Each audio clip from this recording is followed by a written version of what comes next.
Well, except I've never seen fairies at the end of a garden, have you? No, you've never seen God either. No, but you don't know for sure that either doesn't exist.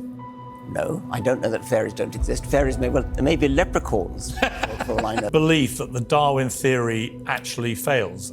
I think it does fail. Piers Morgan had Stephen Meyer on his podcast, and this is all about, can he prove that God exists, or at least give evidence? So make sure to watch to the end so you know how to answer all of these questions, and I have a Bible verse that will tie all of this together. Let's get right into the video. My next guest has become one of the most controversial philosophical minds on the planet by arguing pretty much the opposite. Dr. Stephen C. Meyer says humanity's greatest scientific discoveries prove there is an intelligent mind behind the universe. He's a New York Times bestselling author who's tested his ideas on some of the world's biggest debate stages.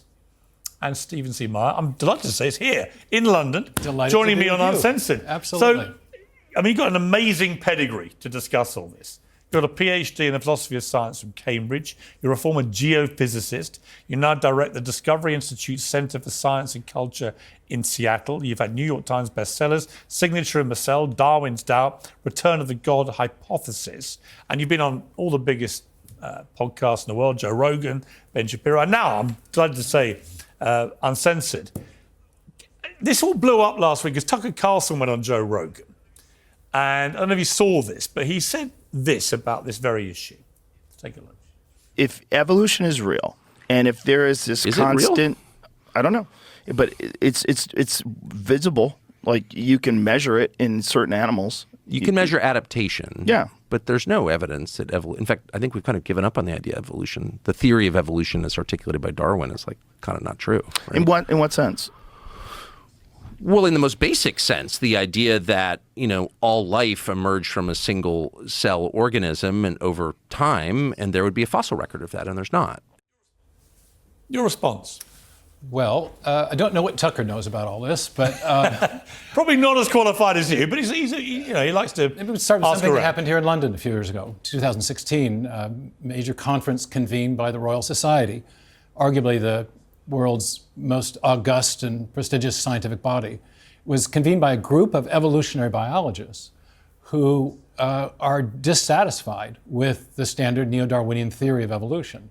And many of the conveners are calling for a new theory because the primary mechanism of biological change articulated by Darwin and his subsequent followers, now called the neo-Darwinists, the idea of natural selection acting on random mutations and variations, is now understood to lack the creative power to generate major changes in the history of life. And at the crux of this debate, is it, as Tucker was getting at there, is it that if you actually start from where Darwin's theory begins, the creation of the human being was so complicated, the body, the way we exist is so complicated, it doesn't make any rational sense. There's two issues, really. There's how do you get to the first life from the simpler non-living chemicals. That's sometimes called chemical evolutionary theory, and that's a complete mess. It's in a state of impasse, and almost everyone, even your recent guest Richard Dawkins, acknowledges we have no chemical evolutionary theory that accounts for the origin of the first life.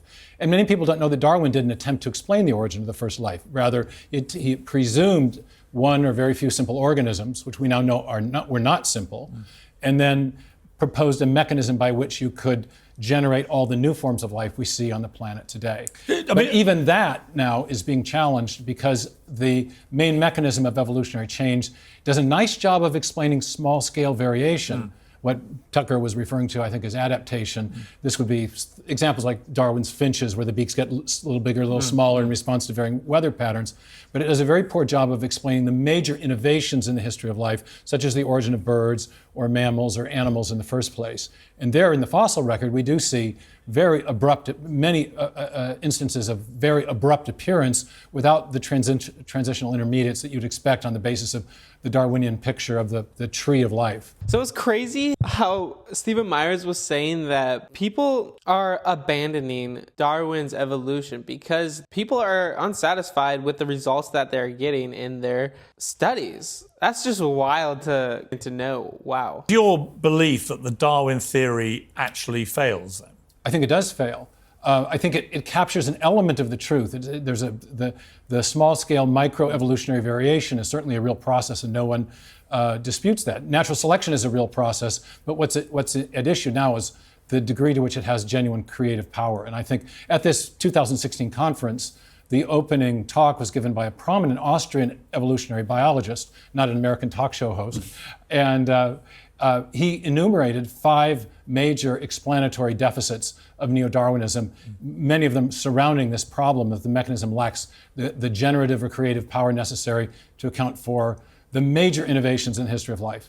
Well, your best-selling book, new book, Return of the God Hypothesis, you argue there are 3 big scientific discoveries that point to the existence of God. I want to go through these. One, the Big Bang theory. So why would that lend support to a theory of a God? Or God? Well, right. Maybe just a little framing before I dive into the evidence.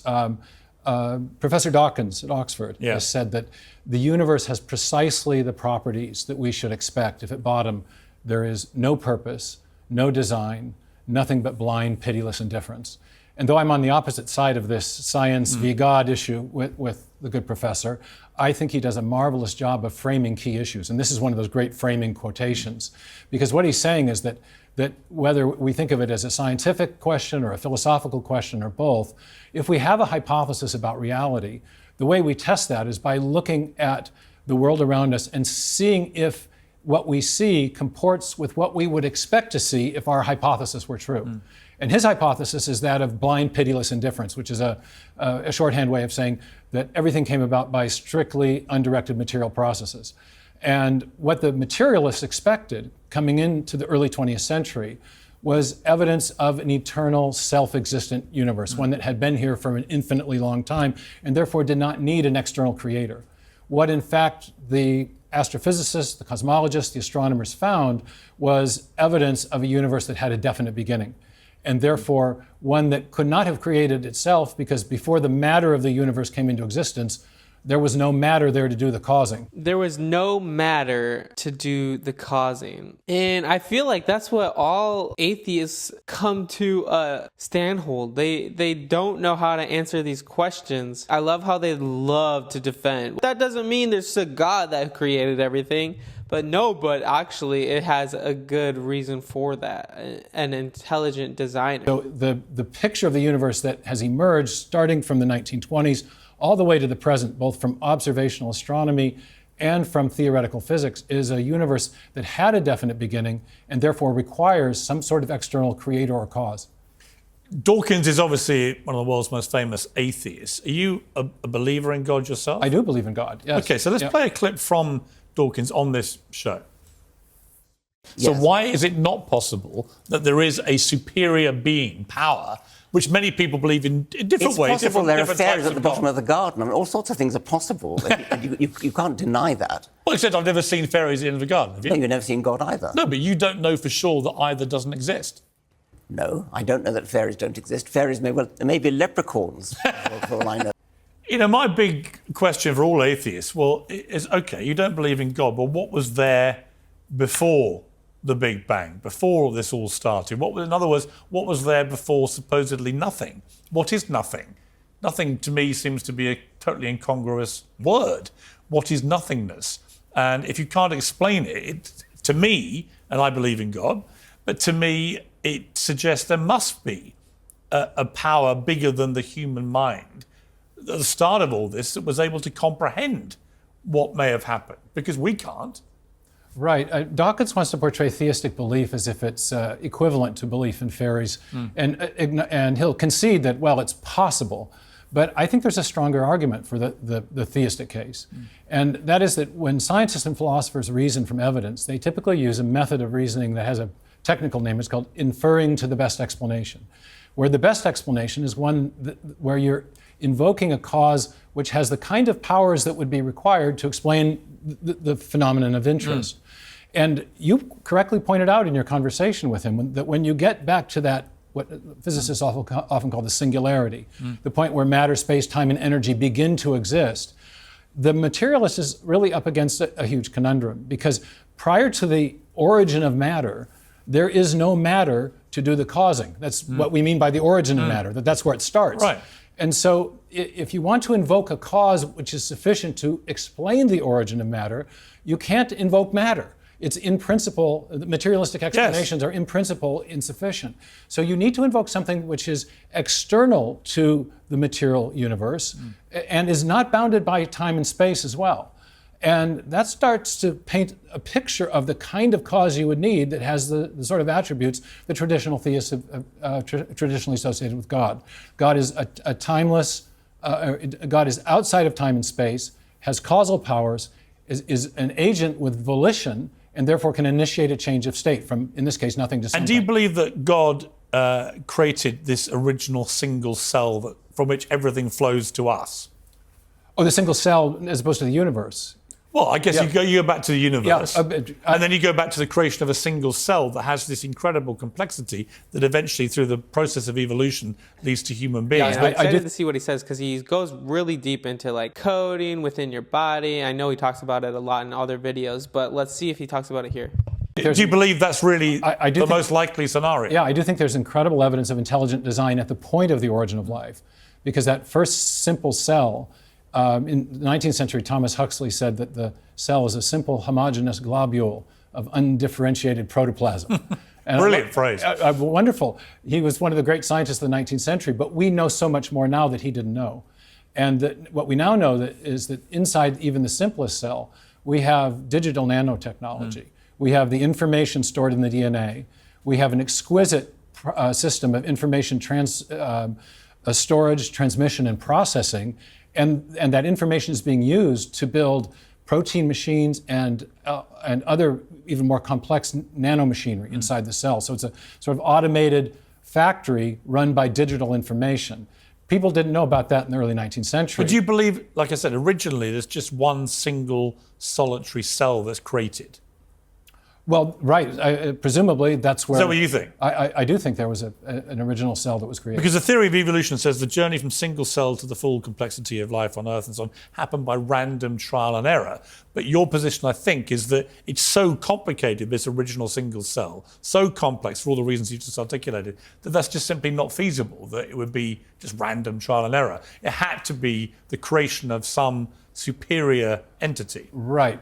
Is that right? Well, again, there's two contexts. There's the how do you get to the first cell, and then how do you get from the first cell to everything else. Let's just take the origin of the first cell. You think the creator of the universe is God? I do. And then out of the universe comes the creation of a single cell, which again is God. Right. Here's the evidence, though, that when we see information in a digital or alphabetic or typographic form, and this is what we actually see in the DNA. When Francis Crick elucidated what he called the sequence hypothesis in the late 1950s, he realized that the 4 subunits along the interior of the DNA are functioning like alphabetic characters in a written text or digital characters in a section of software. What we know from experience is that whenever we say information of that sort, it always comes from a mind. Bill Gates, our local hero, has said that DNA is like a software program, but much more complex than any we've ever devised. Richard Dawkins has acknowledged that it functions like a machine code. Well, what we know is that software comes from a programmer. And in fact, whenever we see information of that kind, whether it's in a software program or a hieroglyphic inscription or a paragraph in a book, it always arises from a mind, not a material process. So the discovery of information at the foundation of life and even the simplest living cell, I argue, is decisive evidence of the activity of a designing mind in the origin of life. The DNA is coded just like any software, any machine. And the reason behind that is because there was a creator. There's a mind behind it. You don't see any computer, you don't see any book written down by nothing, by material. It's all by a mind, a creator. And that's so good. And I love this video so much. And I think we all can learn from it and understand. And don't believe in God. I encourage you to look into it. Try to disprove that God doesn't exist. And then go down the rabbit hole. Try to disprove that Jesus didn't exist. Try to prove that he didn't die on the cross. Try to prove all these other things. And see if it really did happen. Because I encourage you that when you do that, you will find maybe answers that you weren't looking for. And maybe you'll find out that Jesus really did come to save you from your sins. We've all fallen short of God's glory. We have all fallen short of God's design. We've all decided to do our own thing and live for ourselves instead. So guys, I encourage you to go to Jesus. Know that he loves you so much and he's longing to have a relationship with you. So go to him today. And now I have a Bible verse that will tie all of this together. Isaiah 66 verse 2 says, My hands have made both heaven and earth. They and everything in them are mine. I, the Lord, have spoken.